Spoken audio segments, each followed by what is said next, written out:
Giratina is the current raid boss in Pokemon Go. It is set to leave us on November 20th. Since it's already been a week of Giratina raids, everyone's pretty much already sick of him and they want to know what's coming up next. Well, Giratina is a member of a trio, the Creation Trio, so it's reasonable to assume that the other two members will be our next two raid bosses, and that would be Palkia, the Master of Space, and Dialga, the Master of Time.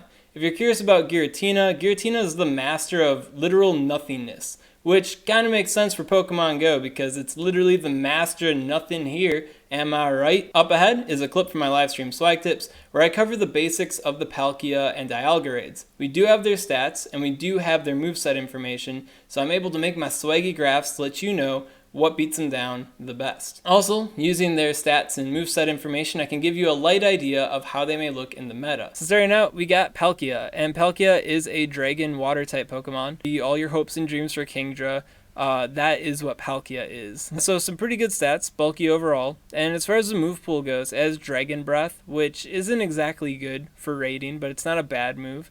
And you got Dragon Tail, which is just like the superior Dragon type fast move. And for its move pool, it's got Draco Meteor, which isn't outright. 280 attack stat has a lot of potential, but Draco Meteor does kind of hold it back a little bit.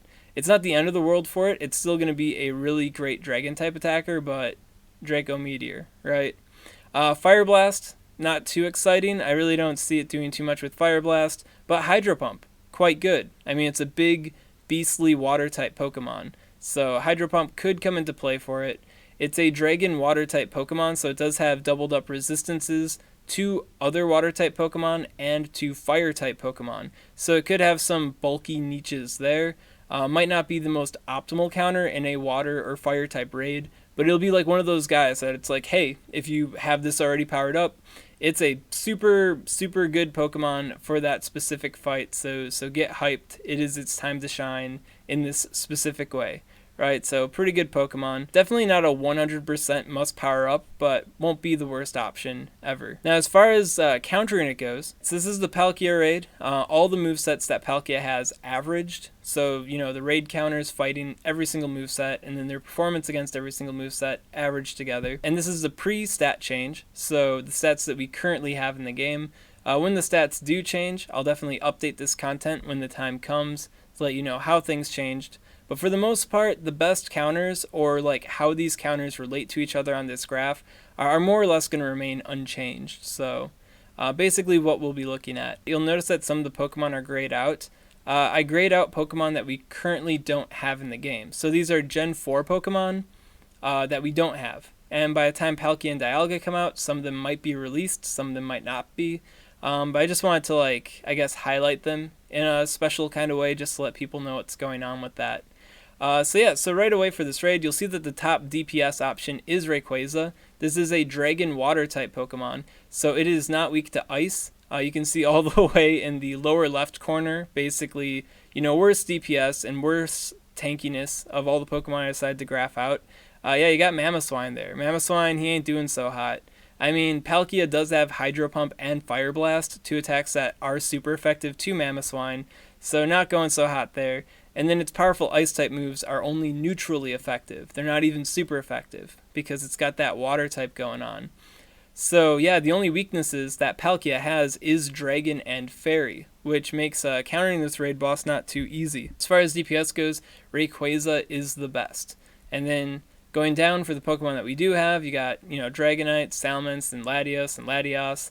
And then the DPS for most Pokemon really starts to flatten out in a way.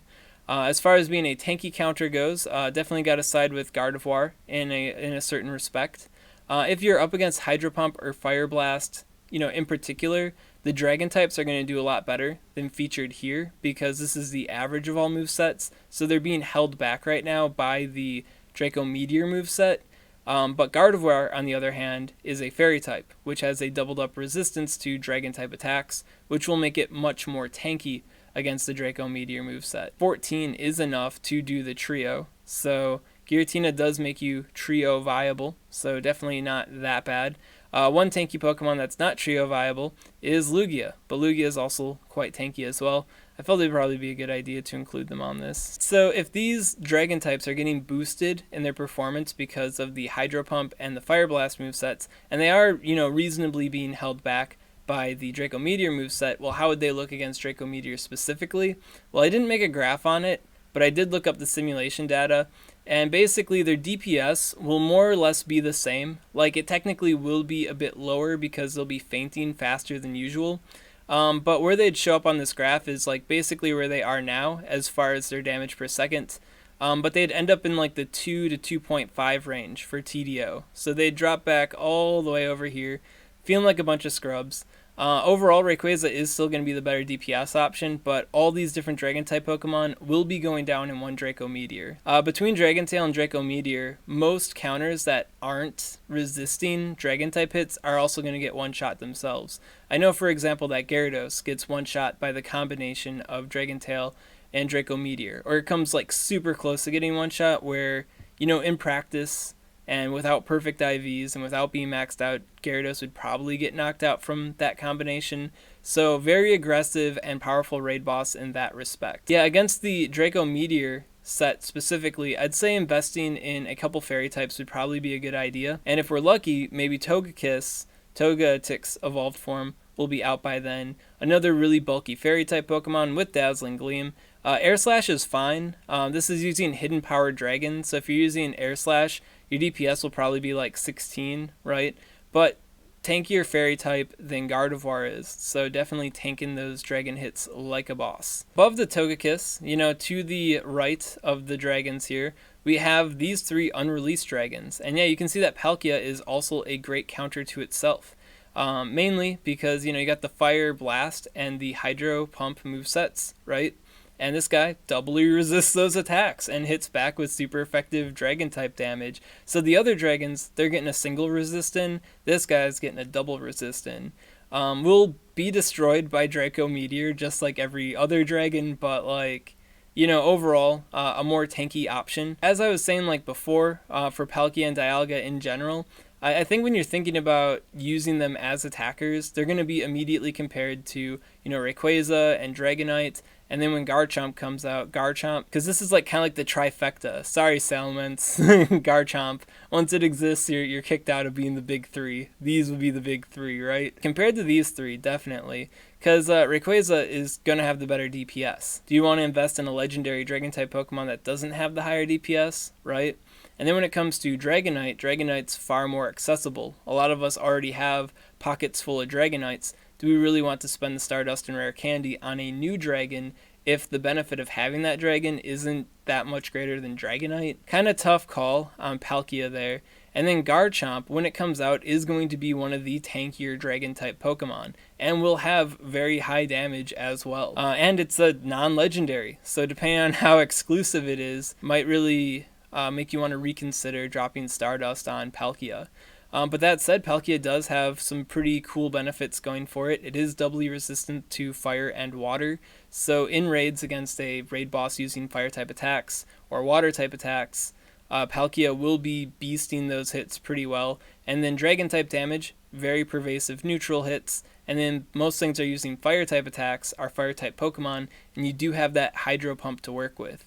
I just don't think it'd be a better water type than Kyogre is. I think it really comes down to personal preference at the end of the day if you want to power up a Palkia when it comes out. And when it comes out, I'll definitely have more time to take a closer look at all the different raids that Palkia could be optimal in so we can get a better idea when that time comes. But right now, if you're someone that likes to be frugal on Stardust, it's probably not going to be something worth powering up. But if you are into having a variety of Pokemon, or if you're into Poke Draft or something, I'm not going to get into the Poke Draft details here. You either know what it is or you don't right now. But if you're into that, well then of course having another powerful dragon type would probably be good. Let's get into Dialga. Dialga would be a lot cooler than what it's currently looking like if it got a better move pool. Right now it's got Dragon Breath and Metal Claw. And Dragon Breath isn't that bad, but it's definitely not Dragon Tail. And as far as the charge moves go, it's got Draco Meteor, Iron Head, and Thunder.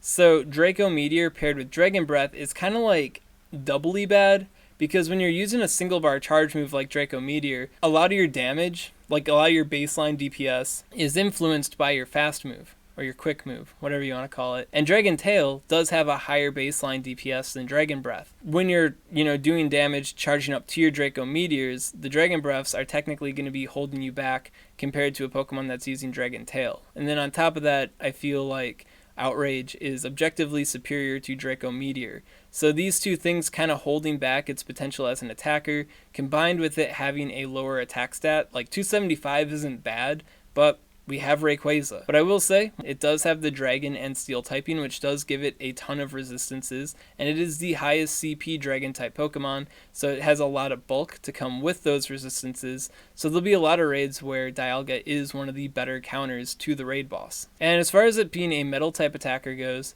Metal Claw and Iron Head is actually the best Steel-type combination for a Pokemon to have, and we have this legendary Pokemon. And it's a Steel-type Pokemon, so it's getting the stab bonus. But Meteor Mash Metagross exists. And Meteor Mash Metagross just blows this guy completely out of the water as a Steel-type attacker. Sorry, Dialga, you're a little bit too late there. Let's get into the raid counters. Same situation as the Palkia graph. We have all movesets averaged together, before the stat change. Level 40 counters versus Dialga raid. Best friendship and no dodging. And yeah, you can see that this fight is a little bit more interesting than other raid fights go. There's no clear defined upper right corner counter to this raid. You're either really tanky, like Groudon is, or you're high DPS, like Machamp. Because of the Steel typing, Dragon types no longer get super effective damage, and our top Dragon over here, Rayquaza, kind of in the scrub zone, hanging out with Heracross and Blaziken, and the unreleased Gallade. Definitely want to use these guys rather than Rayquaza, right? So the power of Steel type, but also the weakness of Steel type. And yeah, going on down to the lower right hand side, you do see that Groudon, and Groudon is swagging it with the double ground moveset. Other types cannot compare to that tankiness. And then when you consider the fact that Dialga is using Thunder, an electric type attack, Groudon even more pimpin' than before. For unreleased Dragon types, we do have Garchomp breathing down Groudon's neck. In the previous graph, Garchomp here was rocking a double Dragon moveset quite well. In this particular fight, Garchomp here is using a double ground type moveset. Yeah, it's got either Mud Shot, I think it's Mud Shot, and Earthquake. So, being a Dragon type with the ground typing, it does have that super immunity to resistance. So it is doing quite well as a ground type Pokemon overall. Actually, I wouldn't be too surprised if I ran a simulation on Thunder specifically if Garchomp would be outpacing Groudon as far as tankiness goes.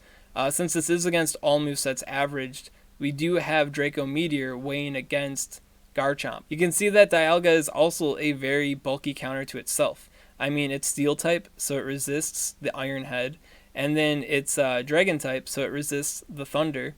And then because it's Dragon and Steel type, it only takes neutral damage from Draco Meteor, where the other Dragon types are getting spanked by it. Definitely a respectable counter to itself, and you can see, how Dialga, given these benefits, given its neutral damage even, compares to Garchomp. And this is Garchomp getting super effective hits in. Dialga, definitely a very respectable counter. Now, if I had to choose between Dialga and Rayquaza, which one to power up, if it was just a one power up, like one Pokemon only scenario, I'd go with Rayquaza. I definitely would be thinking about the Dialga here. Definitely a very respectable Pokemon.